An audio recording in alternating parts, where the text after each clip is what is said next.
Si je vous disais que faire l'amour est un mauvais moment à passer, vous me diriez que ce discours appartient à une autre époque et vous auriez raison.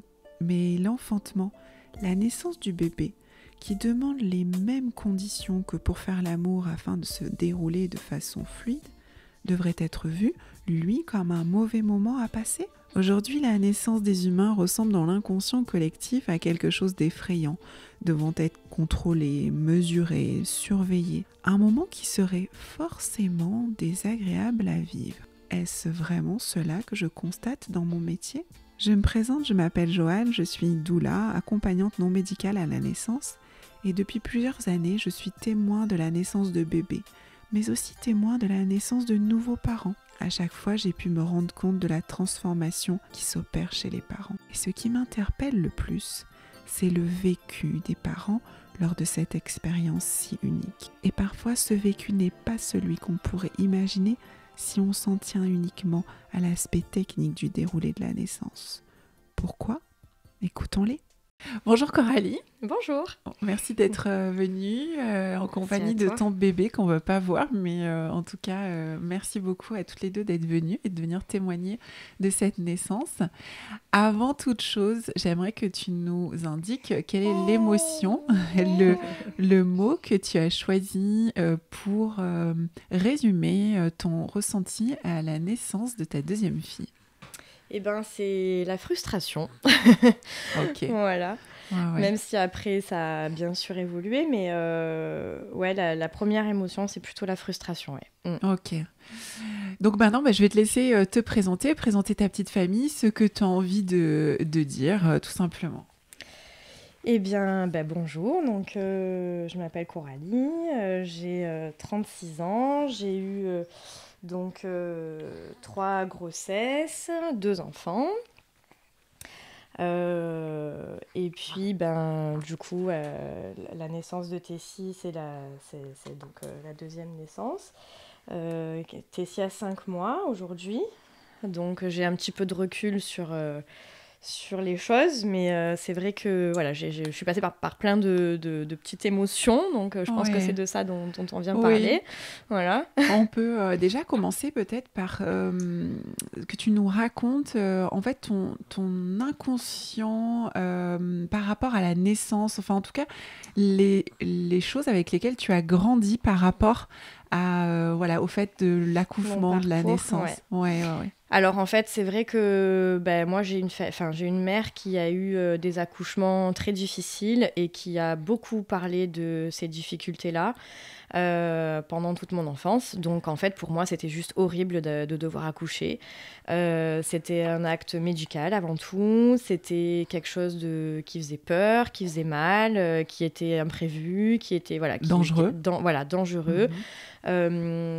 Anxiogène, au point que quand j'allais chez le gynéco jeune, vers 18 ans, etc., je voyais des dames enceintes, je me disais, mais les pauvres, comment elles vont faire pour sortir leur bébé, c'est horrible.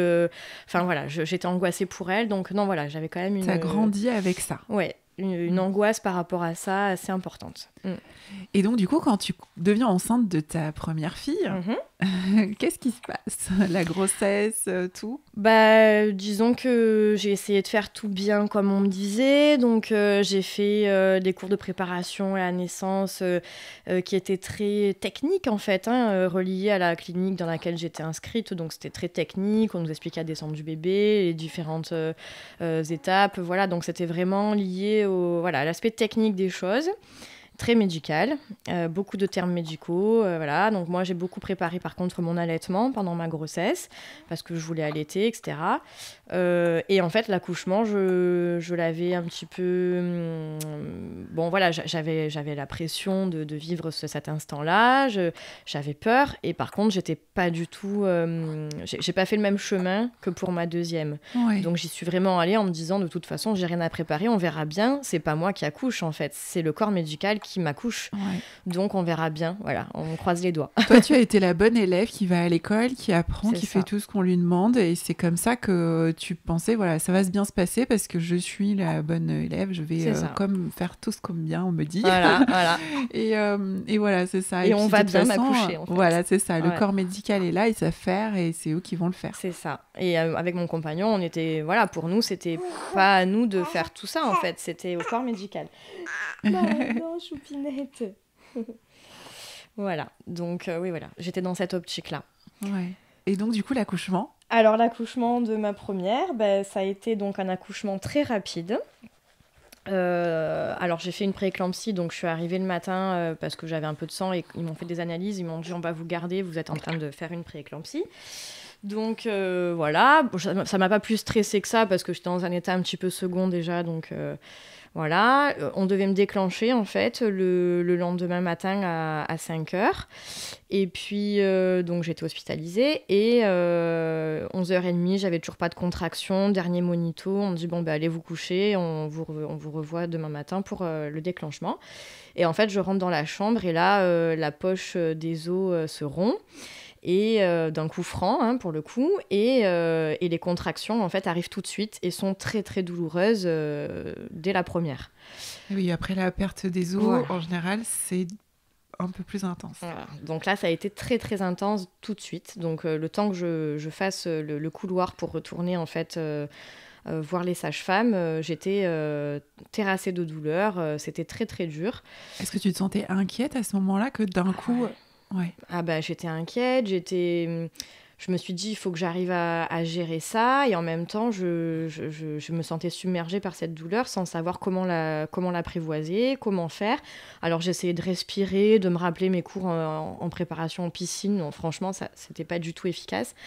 Et qui t'avais autour de toi pour t'aider à ce moment-là ? Alors, il y avait mon compagnon qui était là, mais en fait, il était démuni aussi. Il savait pas du tout comment faire pour m'aider, mais alors pas du tout.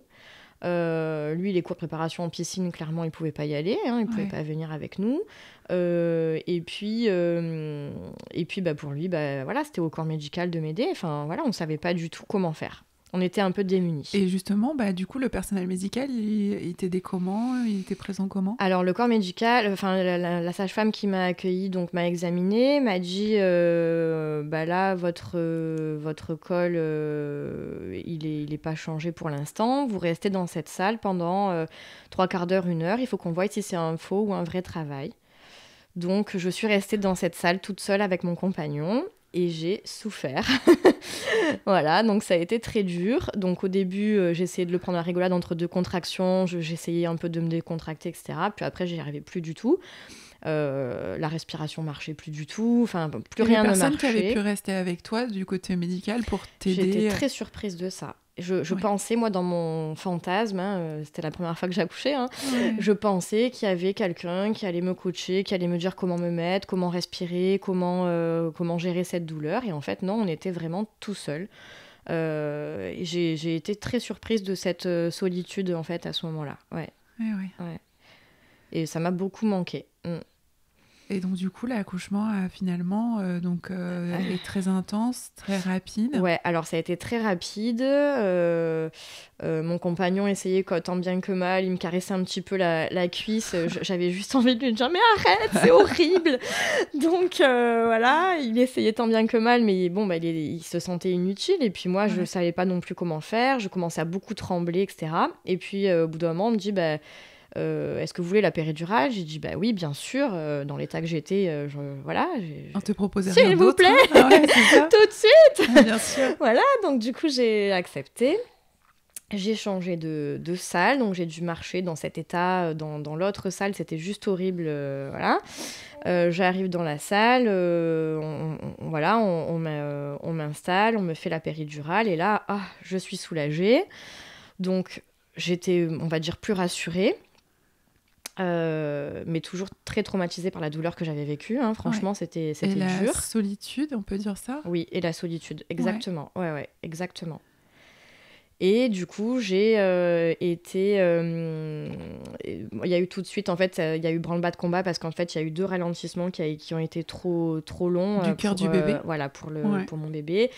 Et donc, au premier, on nous a dit, première alerte, ça va. Deuxième alerte, ils sont arrivés, ils m'ont dit, il faut qu'elle sorte. Donc là, ouais, ça a été traumatique parce que du coup, un monde de fou qui est arrivé tout de suite. On m'a aidé donc à sortir ma fille. J'avais pas fini la dilatation. Enfin, d'après la sage-femme, j'étais à 6 puis à 8, mais j'avais pas été jusqu'aux 10 cm, voilà, demandé. Après, parfois, quand le col est mou, voilà. Bon, c'est vrai que c'est des fois... Mais c'est ce que le gynéco a dit en arrivant. Voilà. Il a dit c'est bon, il est mou, donc ils ont aidé avec les spatules à bien ouvrir et j'ai poussé et ma fille est sortie en pas longtemps.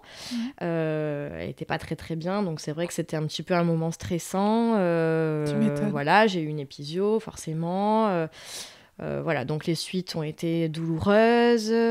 Voilà, ça a été un petit peu dans le stress.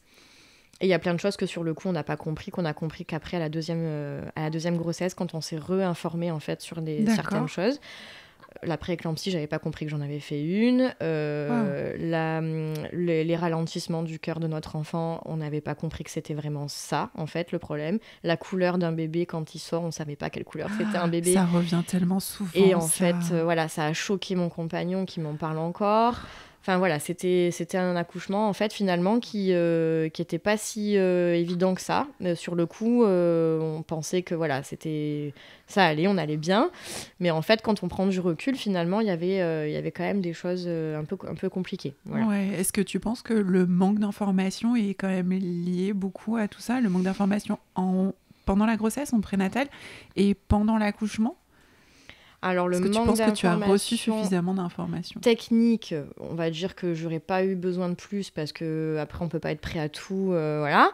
Par contre, le manque d'informations sur la mise au monde en fait en tant que maman d'un bébé, d'être accompagnée sur l'aspect, on va dire plus psychologique, la préparation à la douleur, les différentes positions, etc. Ça, c'est un gros manque pour moi. Ouais. Et après, tu m'as dit, la deuxième chose, c'était... en fait, c'était le manque d'informations sur ce qui se passait à l'instant. Sur l'instant T, exactement. Ouais. Et d'ailleurs, je l'ai noté dans le projet de naissance pour ma deuxième fille, parce que j'ai trouvé qu'on nous avait pas expliqué ce qui se passait, on nous avait pas expliqué pourquoi on nous gardait, clairement, on n'avait pas voulu nous expliquer, on a posé la question plusieurs fois, mais on nous a pas répondu. Ou vaguement, enfin voilà. En tout cas, c'était suffisamment pas clair pour que tu le retiennes pas finalement. Ouais. À un moment donné, quand tout le monde est arrivé dans la pièce, il y a une sage-femme qui nous a dit c'est bon, vous comprenez ce qui se passe. Et puis moi j'avais des grands yeux ébahis, mon compagnon aussi. En fait, je pense que j'ai dit oui, je comprends, mais en fait on comprenait pas. Et Pierre, il comprenait pas du tout non plus ce qui se passait. Voilà, c'est vrai qu'il y a eu des choses où on s'est dit on aurait préféré être un peu mieux informé sur le coup. Ouais. Donc du coup, le postpartum, pas idéal dans la mesure où en plus tu souffrais, l'épisiotomie, etc. J'avais des douleurs, c'est sûr, liées à l'allaitement, liées à l'épisiotomie. Par contre, la rencontre avec mon bébé était merveilleuse. J'ai été imprégnée tout de suite de son odeur, de son visage, de son sourire. Enfin, pas de son sourire, mais bon, voilà, j'avais vraiment... je suis tombée amoureuse tout de suite. J'étais alerte, on va dire. J'étais dans mon corps, j'étais là, j'étais présente, j'ai vécu les émotions. J'ai pleuré, enfin j'ai eu toutes les émotions qu'on peut penser avoir quand on donne naissance à un enfant. Et donc voilà, après ça n'a pas été pareil pour la deuxième. Donc du coup tu tombes enceinte une deuxième fois. Ouais. J'angoisse pendant la première partie de ma grossesse en me disant comment je vais faire pour gérer ces douleurs atroces, voilà. En plus, comme j'avais accouché en 2h30 pour ma première, du coup, je me disais ça va être encore plus rapide. Est-ce que je vais arriver à l'hôpital à temps ? Est-ce que... voilà, je me suis posé un tas de questions et je me suis dit surtout, est-ce que j'aurai le temps d'avoir la péridurale ? Donc, il faut que je fasse une préparation qui m'aide à gérer mes douleurs. Mieux que ce que j'avais pu faire pour la première fois. Tu t'es rendu compte du manque de la première fois et tu voulais remédier. Voilà, tout à fait normal. Exactement. Ouais. Du coup, j'ai cherché un petit peu tout ce qu'il pouvait y avoir. J'avais déjà commencé avant de tomber enceinte parce que vraiment, c'était l'angoisse pour moi. Et donc, j'ai pris rendez-vous avec une sage-femme qui faisait de la méthode Bonaparte. qui faisait aussi de la sophrologie, elle nous a aussi donné de l'homéopathie, etc. Donc voilà, tout ça me rassurait. Je t'ai rencontré toi, donc ça a été... je veux pas te faire de la pub, mais quand même. Voilà, on a eu une rencontre en couple avec toi qui a tout changé, en fait, dans la façon dont les choses se sont passées ensuite. Parce que du coup, on a compris que finalement, accoucher, c'était quelque chose de physiologique, c'était une maman qui donnait naissance à un enfant, et c'était pas un acte médical, une opération où on mettait naissance à notre place, où on donnait naissance à notre place, où quelqu'un faisait ces actes-là à notre place. C'était vraiment quelque chose qui nous incombait à nous en tant que femmes, et que c'était une expérience à vivre, et que voilà, on a compris énormément de choses. On l'a beaucoup travaillé en hypnonatal aussi quand même, ça aussi, cet aspect-là de tes peurs ancestrales de l'accouchement. Voilà. C'est ça. Du coup, j'ai poursuivi avec de l'hypnonatal avec toi. Ça a été magique, hein, ces 3 séances hypnonatales, ça a été magique pour moi. Ça a été des moments d'apaisement où je pouvais me relier avec mon bébé. Ça a été des enregistrements ensuite que tu m'as transmis, que j'ai pu réécouter à des moments où j'ai baladé sur la plage, en caressant mon ventre. Enfin, c'était vraiment relié à des moments très calmes, très sereins, très, très intenses en émotion. Donc ça m'a fait énormément de bien. Vraiment, je le conseille à toutes les femmes, problème ou pas problème. Enfin, je trouve que c'est génialissime. Donc tu as changé cette préparation, tu t'es investi à fond sur plein de choses vers lesquelles tu as envie de te tourner. Et donc du coup, toute cette préparation, incluant ton chéri, c'était vraiment important. Il venait à chaque rendez-vous. Voilà, et lui, il a compris aussi son importance et cette frustration qu'il a eue la première fois d'être presque inutile. Et voilà, là, il a vraiment cherché à avoir des outils. Alors oui, parce que déjà, dès le premier rendez-vous avec toi, en fait, il a compris le rôle qu'il pouvait jouer en fait, auprès de moi, de me rassurer, d'essayer de me laisser dans mon monde, en train d'accoucher, en fait, et du coup faire l'interface avec le milieu médical. Enfin, il a compris plein de choses, et on a vraiment cheminé ensemble sur la naissance de ce deuxième enfant. Et c'est fort parce que on s'est construit tous les deux quelque chose à nous, en se disant cette naissance-là, elle va pas être comme la première, elle va être différente, et on va la travailler ensemble et on va le faire ensemble. Wow. Donc ça, c'était super. Voilà. Est-ce que ça solidifie aussi quelque part le couple Ah oui, ça c'est indéniable. C'est clair que la relation qu'on a quand on fait ça à deux, c'est génial. On se sent vraiment une équipe, même si au final, beaucoup de choses reposaient sur moi. Il y avait quand même beaucoup de choses que je lui demandais à lui pour que moi, je me sente en sécurité. Et en fait, c'était génial. Vraiment, c'était vraiment génial. Ouais. Donc du coup, on en arrive à l'accouchement. Et du coup, le jour J arrive, donc je ressens des contractions, j'étais à mon domicile, j'avais pu organiser la garde de ma grande, il y avait la famille à la maison qui était là, Dieu merci, qui nous ont aidés pour garder la grande pendant, on parte à l'hôpital sereinement. Et donc les contractions commencent à arriver, j'avais déjà eu 2 fausses alertes, donc j'essayais d'attendre vraiment d'avoir mal pour partir. Je réveille mon compagnon, je lui dis je pense que là il faut y aller, je sens un petit peu de liquide aussi qui s'échappe, donc je pense que c'est le moment, et je voulais pas trop traîner parce que j'avais eu un accouchement rapide la première fois. Donc là il me fait un petit malaise. Pour commencer, c'est parfait. Voilà, donc c'était super drôle parce qu'au final c'était mignon, il mesurait toute l'importance de l'événement qui allait arriver, donc c'était fort. Donc on en a plaisanté, ça a un peu détendu l'atmosphère, on en a plaisanté avec ma belle-sœur qui était là, etc. Voilà, donc c'était rigolo. Et puis moi je voulais vraiment pas stresser, donc j'étais vraiment dans une optique d'être calme, d'être souriante, d'être apaisée, donc j'ai pris ma petite homéopathie, Pierre a chargé les valises, on s'est fait un petit selfie avant de partir, et puis on est monté dans la voiture, et là bon, je te refais de la pub, désolée, mais du coup, j'ai mis ton enregistrement de l'hypnonatal en fond. Pour plusieurs raisons. Déjà parce qu'il y a une petite musique douce et puis ta voix, elle est mélodieuse. Donc du coup, dessus, c'est très, voilà, c'est très apaisant. Ça me retransportait dans des moments en fait, où j'avais été très sereine, ou à la plage. Enfin voilà, je revoyais toutes ces images-là. Et, l'importance de s'entraîner pendant la grossesse. Hein. Exactement, ouais. Et je l'avais pas trop écouté, pas beaucoup, hein, mais une fois a suffi, c'était là, à la plage. Pardon. Et en fait, ça m'a suffi à me ramener dans un monde, en fait, hyper agréable, hyper doux, voilà. Et en fait, je suis arrivée, on est arrivé à l'hôpital en voiture, j'étais hyper détendue, hyper souriante, hyper bien, heureuse, impatiente. Enfin voilà, j'étais vraiment dans une super émotion. Voilà.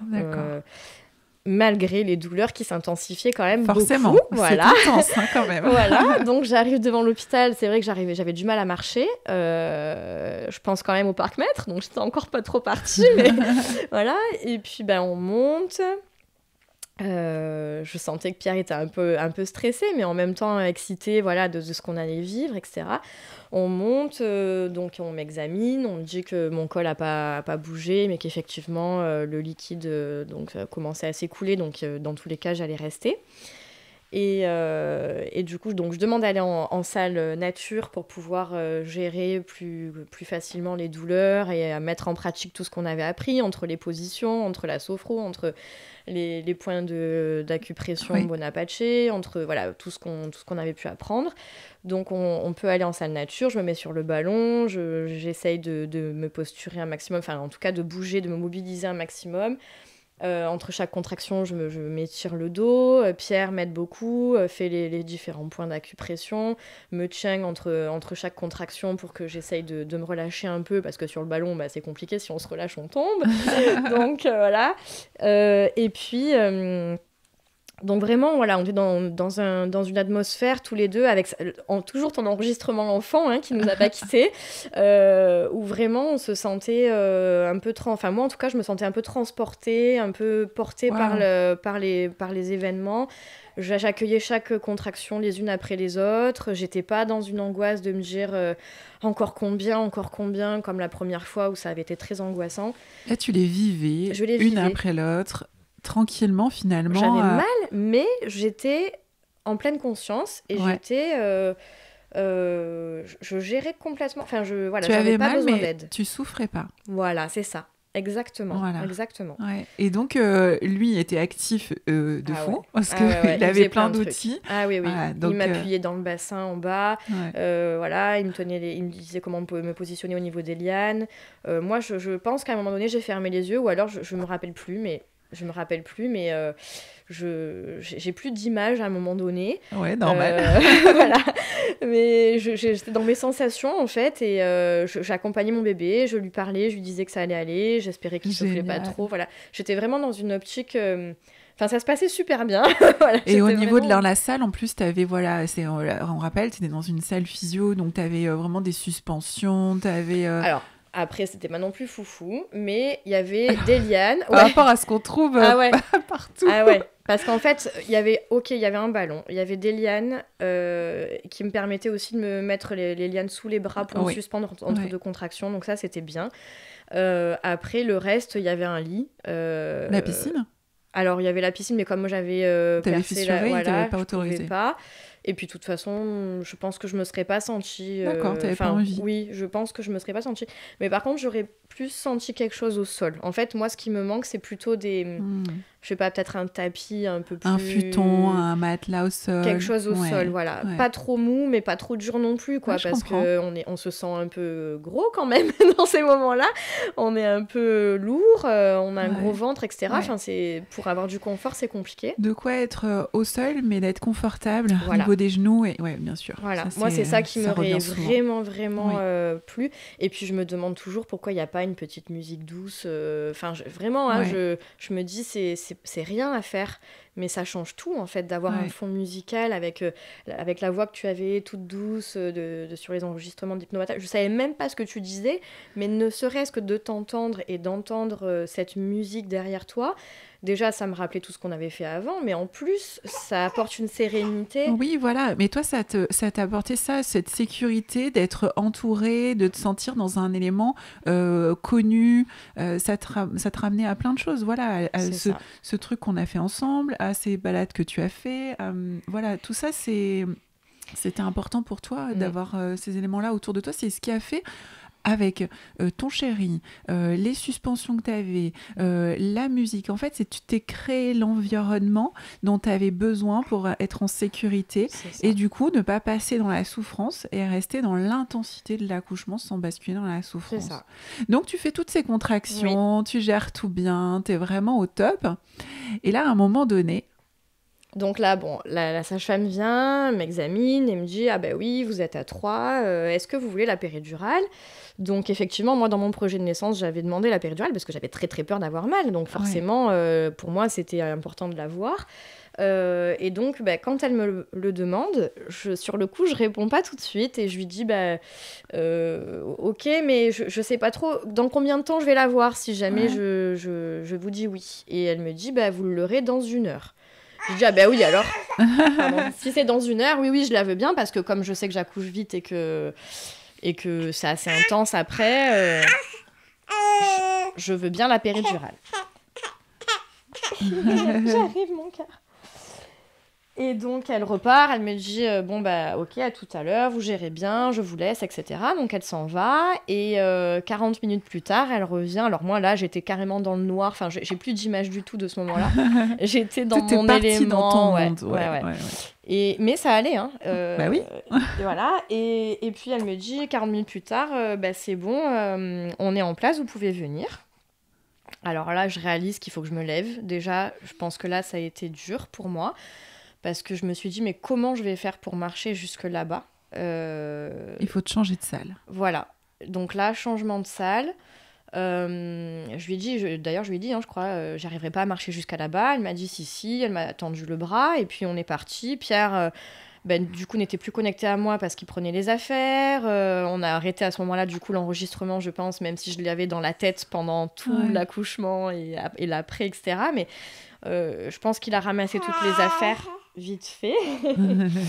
et on a changé de salle. Et en fait, à mi-chemin, donc j'avais des contractions qui étaient quand même très, très intenses et très rapides. Enfin, les intervalles étaient très rapides. Donc, j'ai eu forcément plusieurs contractions sur le chemin, dont une dans le couloir qui a été atroce. Donc, je cherchais quelque chose sur quoi m'appuyer, un mur. Voilà, donc je me suis appuyée contre un mur, mais franchement, rien à voir avec la suspension. Ça m'a pas du tout soulagée, enfin, peut-être un petit peu, mais pas du tout par rapport à la suspension verticale. Déjà, la position te soulageait, la suspension, mais en plus, tu t'es raccroché à ça en disant chaque contraction, il faut que je sois sur cette suspension et je le vis bien. C'est ça. Et là, d'un coup, tu te retrouves dans le bassin. Voilà, c'est ça. Hormis l'effet de la position qui est hyper intéressante.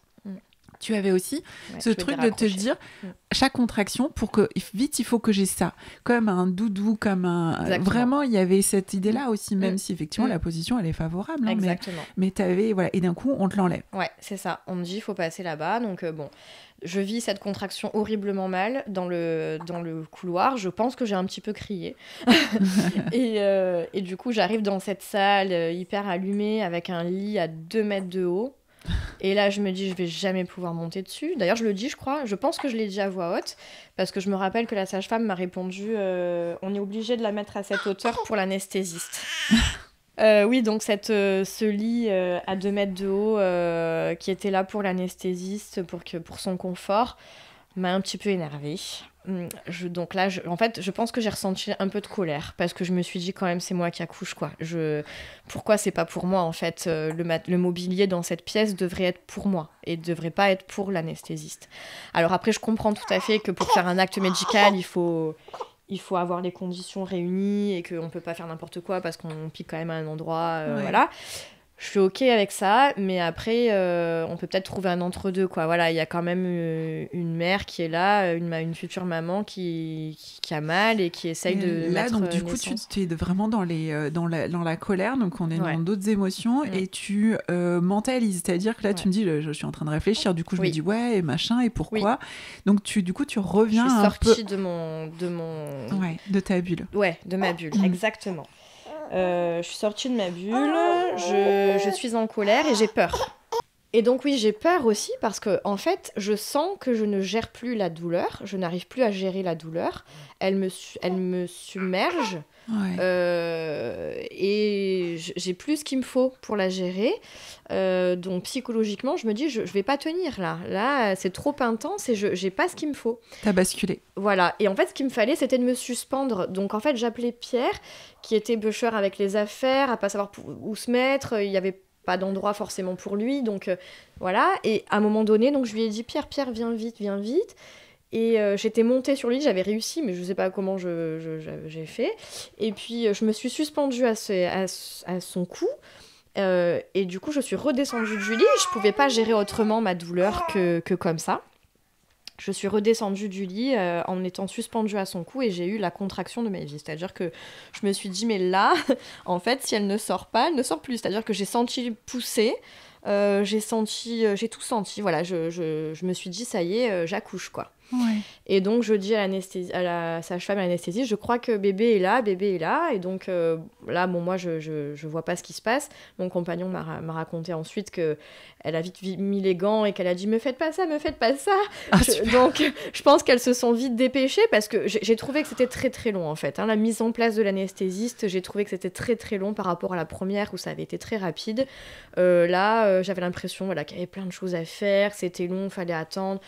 Il parlait de me mettre, je pense, une sonde, c'est ça qu'on dit ? En fait, c'est pour gérer toi la pompe, ouais, voilà, c'est ça. une pompe. Et là, donc, moi, je hurlais, mettez-moi une dose de cheval.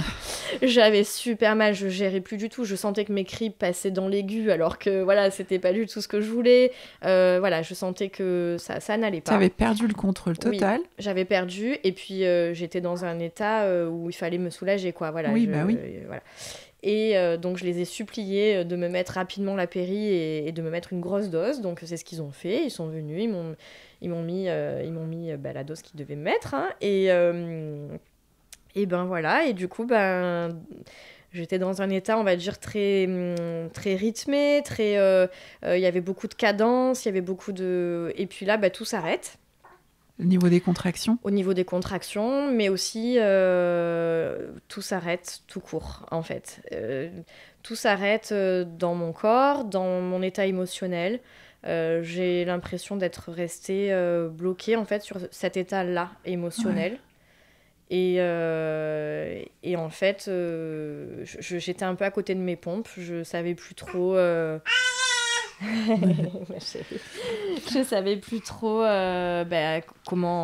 quoi faire, à part je savais qu'il fallait privilégier des positions pour que bébé continue de descendre, etc. Mais j'avais plus les sensations qui allaient avec.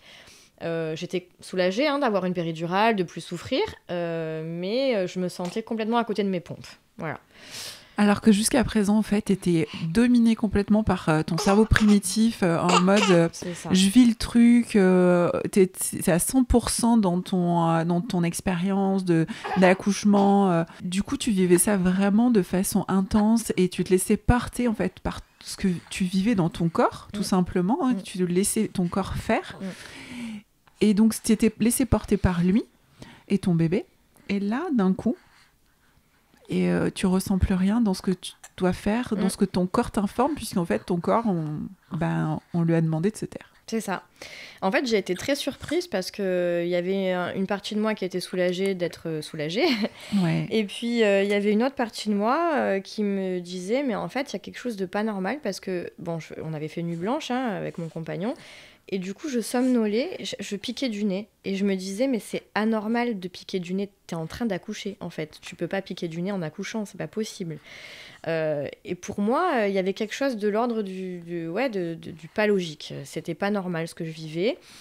De là, ça a commencé à se compliquer dans ma tête, je pense. Parce que je me suis dit, c'est pas normal d'être dans cet état. En même temps, en fait, c'était très ambivalent parce que d'un côté, j'étais stressée de me dire est-ce que ça va bien se passer? Est-ce qu'il va pas y avoir de ralentissement au niveau du cœur du bébé parce que ma première avait eu ça suite à la péridurale, voilà.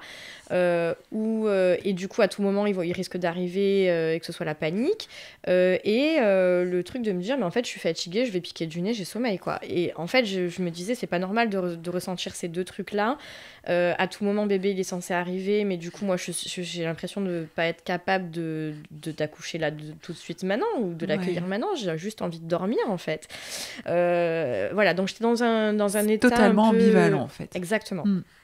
Et un peu somnolente, enfin pas très bien, quoi. Comme quand on vient de se réveiller d'un long sommeil où on n'est pas, voilà, où on n'a pas bien dormi. Enfin voilà, c'était compliqué. Et du coup, de là, en fait, j'ai mis 3 heures entre le moment où le travail a commencé et le moment où on m'a posé la péridurale. Et en fait, on m'examine le col à ce moment-là, juste après la péridurale, j'étais à 10. Ouais. Donc en fait, j'avais fait le travail en 3 heures. Une fois de plus, donc. Et de là, donc on me dit, en fait, d'ici quelques minutes, vous auriez accouché. Mais bon, on ne savait pas, on ne m'avait pas réexaminé entre-temps. Et en même temps, moi, je ne me sentais pas de faire l'expulsion du bébé sans péridurale. Hein. Moi, je ne l'avais pas imaginé, en fait, ça. Donc, j'étais quand même soulagée de l'avoir eu, mais... Bon, sur le coup, après, quand on y réfléchit... Est-ce que tu penses qu'au moment où tu as réclamé la péridurale et où tu disais « je sens bébé arriver », si on t'avait dit quelque part « c'est la fin, ton bébé sera bientôt là, tu vas le faire parce que tu étais en train de le faire », est-ce que tu penses que ça aurait changé la donne? Un soutien... C'est vrai que c'était très ancré en toi, le fait de vouloir une péridurale, parce que la peur de la souffrance était vraiment présente, mais tu l'avais fait, quoi. Alors après, c'est vrai que j'avais pas du tout préparé dans ma grossesse, etc. La fin, l'expulsion en fait du bébé sans péridurale. Pour moi, j'allais forcément être soulagée à ce moment-là. Mais en fait, comment dire ? Je pense que j'aurais pu vivre cet accouchement sans péridurale si j'étais restée dans la première salle. À partir du moment où j'ai changé de salle, pour moi, je gérais tellement plus rien au niveau de l'accouchement, de la douleur. J'étais plus du tout dans un truc sécure. Pour moi, il fallait qu'on me soulage. Voilà, sinon, de toute façon, l'accouchement a basculé à partir du moment où on t'a changé de salle. C'est ça. Donc du coup, après, on se raccroche à tout parce que on bascule dans de la souffrance, on bascule dans de la peur, dans de l'intensité qu'on gère plus. Et du coup, on se raccroche à la péridurale, c'est tout à fait normal. Exactement. Ouais. Et du coup, merci la péridurale sur le coup. Ça m'a vraiment permis d'avoir cette pause au niveau de la douleur. Et après, avec les minutes qui ont passé, j'étais un petit peu déçue de plus rien sentir. Alors, j'ai essayé de pousser dès que je sentais une mini contraction. Arrivé. Je demandais à mon compagnon de regarder sur le monitoring quand est-ce qu'il y avait des contractions pour pouvoir pousser en même temps en fait, tout simplement, pour pouvoir rester active. Et voilà, et en fait tout ce temps-là avec Péri, ça a duré 3 heures. Donc le même temps que j'avais mis pour faire le travail précédemment. Donc c'était très long. Et on nous avait donné donc 1 heure en nous disant à 9h30, il faut que vous accouchiez. Parce qu'il y a le liquide qui est méconial, etc. Donc votre bébé peut pas rester, peut pas rester plus longtemps que ça. Donc il y avait cette heure-là un peu limite. Deadline. Voilà. Ouais. Et donc le bébé, on me disait à chaque fois qu'on venait, il descend pas dans le bassin, T'étais en quelle position là ? Alors j'ai été en position tailleur et après j'ai été en position sur le côté avec le genou rentré. Ok, super. Donc ils descendaient un petit peu mais pas suffisamment. Ils ont beaucoup parlé de symptômes. Donc, c'est l'hormone de synthèse, l'ocytocine de synthèse. Voilà, parce que du coup, ça veut dire peut-être, je pense, en débriefant avec toi et d'autres, que la péridurale avait dû enlever... la péridurale avait dû inhiber, en fait, ma sécrétion d'ocytocine naturelle. Donc, du coup, il a fallu en mettre une de synthèse. Donc, donc l'ocytocine de synthèse m'était injectée à chaque fois pour que le travail continue, que bébé continue d'avancer en fait dans le bassin. Et c'était très médical, hein, tout ça, du coup. Et on me parlait beaucoup de ce Sainto comme étant le sauveur de mon accouchement. Donc j'ai été un petit peu... On m'a volé un peu la vedette. Qu'est-ce qu'elle t'a dit, la sage-femme, quand d'un coup elle voit la tête de Tessie? Qu'est-ce que... Elle a dit merci le Sainto, merci, bravo le Sainto, super le Sainto, voilà. Et en fait, ces paroles, elle était super la sage-femme, hein, vraiment, c'est pas, y a rien pour elle, hein, mais... Et je pense qu'elle était réellement contente pour moi que ça ait pu marcher et que voilà. Mais moi, en fait, je me suis vraiment sentie dépossédée de mon accouchement. De tout le travail que tu avais fourni. Voilà, parce que c'était le Sainto qui avait fait le boulot. Donc voilà, donc c'est vrai que ça m'a un peu frustrée, beaucoup même. Et du coup, donc, arrivé à 9h30, on me dit, bon là, il faut que le bébé sorte. Ils appellent la gynéco pour le moment de l'expulsion, tout ça. Et elle me dit, bon, on va se mettre en position, on va l'attendre. Elle n'arrivait pas. Bon, ils m'ont dit, faites un petit essai de poussée en attendant qu'elle arrive. Donc pour moi, bébé n'allait pas arriver tout de suite, quoi. Et donc, je pousse. Et en fait, on m'a arrêtée en plein milieu de la poussée en me disant, stop, c'est bon, elle est dehors, bougez plus. Et en fait, j'ai rien réalisé ce qui se passait. Je suis restée hyper bête. Elle était déjà là. Je l'ai entendu crier, je réalisais pas que ça pouvait être mon bébé qui criait, en fait. Pour moi, elle était pas encore là, enfin, c'était pas possible. J'avais rien senti, j'avais même pas poussé une fois entière. Enfin, voilà, j'étais complètement déconnectée, en fait, des sensations de mon corps, et du coup, émotionnellement, j'étais pareil, j'étais déconnectée aussi. J'ai pas vécu en fait cet instant comme l'instant voilà de waouh, trop bien, elle est là, l'émotion, etc. Non, c'est pas venu. Je me suis dit super, elle va bien. Ils me l'ont présentée, ils m'ont montré son sexe parce que c'était un sexe surprise, donc j'ai vu que c'était une petite fille, donc on a fait un bisou avec le papa, on a dit son prénom, etc. Mais voilà, ils l'ont récupéré, ils l'ont mis, ils ont fait les petits soins de routine. J'avais peur qu'elle ait froid, je m'inquiétais pour elle, mais voilà, j'avais ce truc de me dire, mais c'est bizarre ce que je suis en train de vivre. J'ai l'impression de ne pas être dans mes pompes. J'ai l'impression d'être à côté. Bon, je me suis dit, ça va venir. Et puis, donc, ils s'occupent de moi. Bon, là, effectivement, j'ai l'épisio de la première naissance qui avait craqué, donc il fallait me recoudre. Je me suis dit que j'allais avoir des suites douloureuses encore. Donc effectivement, ça n'a pas aidé, hein, les douleurs du postpartum, ça a été très dur. Et puis, ils m'ont posé ma fille en peau à peau contre moi. Il y a eu la première tétée, il y a eu ce premier contact. C'était agréable, mais j'étais quand même pas là. J'étais quand même pas dans cette rencontre. Je pensais à la grande. Est-ce qu'elle s'était bien réveillée? Je voyais que le jour s'était levé, alors que moi, j'étais arrivée dans une optique d'accoucher la nuit en me disant... Ouais. Et je me disais, c'est bizarre, il fait jour, j'accouche maintenant. Enfin, rien n'était comme je pensais que ça allait être.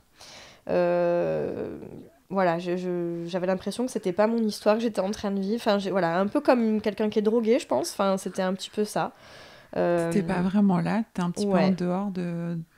Ouais, j'étais pas dans mon corps, je vivais pas les choses avec intensément comme j'aurais pu les vivre.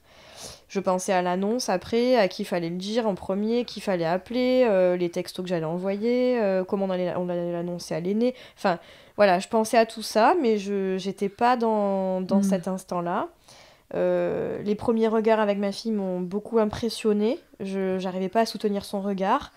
La première tétée, du coup, ça s'est très bien passé parce que j'allatais encore, de toute façon, sa grande sœur, donc j'étais habituée à ce geste.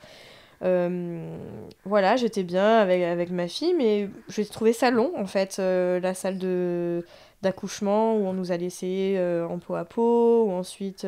fallait passer à autre chose, quoi. Voilà, il fallait qu'il se passe quelque chose. En fait, j'avais besoin de retrouver du rythme, rythme qui s'était arrêté, en fait, tout d'un coup.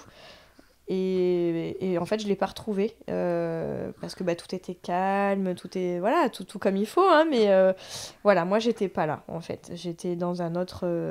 T'étais coupée de tes sensations de ton corps, coupée de toute la physiologie. Exactement, c'est ça. Et du coup, heureusement qu'il y avait mon compagnon qui lui a été tout de suite séduit par notre fille. Il lui faisait des caresses, des bisous, des sourires. Là, il a pensé à prendre des photos, à faire des films, c'est génial. Ouais. Heureusement voilà, qu'on est deux et qu'on est deux parents à vivre ça ensemble. Voilà, parce que quand il y en a un qui flanche un peu, y a l'autre, quoi. Donc ça, c'est super. Et je suis heureuse d'avoir vécu ce moment avec ma fille et de ne pas avoir eu de césarienne et de ne pas avoir eu plein de complications. Et je suis reconnaissante de tout ça. Mais c'est vrai que j'ai pas vécu intensément le moment comme j'aurais pu l'imaginer. J'ai pas ressenti son odeur comme ça avait pu le faire pour ma première. J'ai pas, il y a eu quelque chose qui a manqué. Le lien d'attachement a été plus long du coup. Ouais, exactement. Exactement. Quel est l'élément qui, selon toi, bon, c'est une phrase que c'est une question que je pose à chaque fois, même si j'ai une évidence sur la réponse, mais quel est, selon toi, l'élément qui a façonné, du coup, ton vécu, donc l'émotion que tu as dit, la frustration, quel est ce moment ou ce quelque chose qui a façonné ce vécu-là? Après, je pense que c'est beaucoup lié à mon changement de salle et au fait que on n'ait pas adapté l'environnement à moi, mais qu'on ait adapté l'environnement au corps médical. Voilà. Je pense que ça, c'est vraiment... ça m'a vraiment mise en colère. Évidemment. Ça m'a vraiment mise en colère. Ça m'a vraiment été défavorable pour la suite parce que du coup, j'arrivais plus à gérer mes douleurs, etc. Et puis du coup, je suis partie dans une logique de péridurale que j'avais de toutes les façons décidée en amont. Hein. Je l'aurais fait peut-être quand même, je sais pas. Mais en tout cas, ces deux choses-là combinées. Donc la péridurale qui m'a sans doute shootée et mise dans cet état-là un peu second et fait durer mon accouchement beaucoup trop longtemps que ce qu'il aurait dû en fait se passer. Plus le fait que tout était finalement très médical, très tourné vers une opération, comme si on allait se faire opérer, alors que non, en fait, c'était vraiment quelque chose de naturel. En tout cas, moi, je l'avais travaillé comme ça, en amont, pendant ma grossesse. J'avais imaginé que chaque contraction c'était une force en fait intérieure et pas une souffrance, une agression extérieure comme j'avais pu le vivre pour ma première. C'est comme ça que tu l'as vécu la première partie de l'accouchement. Ouais. Parce que dans la salle physio, tu te dis vraiment, je souffrais pas. Oui, c'était intense, c'était difficile, mais en fait, je souffrais Exactement. pas. C'est pour ça que tu as eu un moment d'hésitation quand on t'a parlé de péridurale, parce que, ma foi, tu gérais bien. Ouais, c'est ça. Et ça aurait pu être tout le long, en fait. Ouais. Alors oui, la phase de désespérance où tu aurais pu crier à la péridurale, mais là, à ce moment-là, on te dit, c'est la fin, ça y est, c'est fini. Et t'y vas, quoi, et tu pousses et ton bébé est là. Voilà, donc ton corps était capable de le faire rapidement et donc il n'y avait pas de raison au fait que... Après, ce couloir a été horrible. Ouais. Ce lit à 2 mètres de haut a été horrible. Ça a basculé à partir du moment où t'as changé. Et puis, oui, je me voyais en fait plutôt au sol. Et en fait, j'étais obligée d'être branchée à des fils, d'être pas loin de la machine, truc, parce que les fils ils sont trop courts. J'avais demandé d'avoir un monito portatif, c'est ça. Voilà, bon, on m'a dit que non, il n'y en avait pas. Voilà, donc c'est vrai que tout ça, je trouve que c'est dommage. Et même d'avoir une petite musique en fond, en salle d'accouchement, on n'a pas osé. Mon compagnon, je pense, enfin moi je l'avais toujours dans les oreilles parce que je pense que voilà, mais je pense que mon compagnon n'a pas osé le remettre parce qu'en salle d'accouchement, c'est sérieux quoi. Et... Pourtant normalement quand même c'est quelque chose qui est même recommandé, hein, d'avoir sa petite enceinte et de mettre sa musique et donc. Mais en salle de travail on s'était dit ok, pas de souci, mais en salle d'accouchement on s'est dit oh là là c'est du sérieux là, y a l'anesthésiste, on peut pas lui mettre de la musique. En tout cas c'était l'ambiance que vous avez ressentie comme telle et déjà à partir de là, quand on ressent une ambiance comme ça, pour être dans un accouchement vraiment fluide et bon, l'environnement du coup est une chose essentielle. Tu l'as vu, hein, tu l'as testé, hein, vraiment. C'est ça. Donc du coup, si tu devais changer quelque chose, refaire quelque chose différemment, qu'est-ce que ce serait? Alors, changer quelque chose, en fait, je sais pas, je pense que je l'aurais vécu encore pareil parce que j'étais dans un cheminement, en fait, pas un chemin par rapport à tout ça. Si j'avais eu une troisième un troisième bébé, je pense que j'aurais peut-être envisagé un accouchement sans périmé. Encore une fois, c'est pas pour montrer du doigt la péri, parce qu'en fait, c'est super c'est un outil comme un autre. Comme un outil, voilà. C'est super comme outil, mais peut-être que du coup, j'aurais eu peur de revivre un peu cet instant, ces moments en fait qu'on suivit, ces longues 3 heures en fait où je sentais plus rien dans mon corps, où je sentais plus rien dans ma tête, où j'étais pas là. Parce qu'on n'en parle pas assez, mais comme tout outil médicamenteux, il y a des effets possibles secondaires négatifs. On n'en parle pas assez, mais c'est vrai que comme un simple antalgique peut avoir des effets négatifs possibles, c'est vrai. J'ai eu l'impression de planer, alors que pour ma première, ça ne me l'avait pas du tout fait. Oui. J'ai eu l'impression de planer, et surtout, ça a ralenti le travail, parce que finalement, quand on me l'a posé, j'étais à 10 et je sentais que ça poussait. Ouais. Et après, il y a eu encore 3 heures où en fait, on me disait bébé descend pas. Donc je pense que ça a inhibé pas mal de choses. Ouais. Ça a stoppé en fait tous les mécanismes qu'il y avait en moi pour donner naissance. Et c'est ça en fait qui m'a beaucoup frustrée parce que après, finalement, la vedette elle m'a été volée en fait de ce moment qui devait être grandiose et que j'avais commencé où j'étais très positive, très bien, très détendue. Que tu as fait de façon magistrale. En tout cas, je m'y sentais tellement bien. Bien sûr. Et je sentais vraiment que je faisais les choses, que j'étais actrice de mon accouchement, que quand ça s'est arrêté, j'ai été très frustrée. Voilà, c'est vraiment le mot, le maître mot en fait. T'as coupé les ailes un peu. Exactement. Et puis cette parole malheureuse de merci le Sainto, bravo le Sainto, c'est vrai que ça c'est le clou du truc. Vrai. C'est vrai que...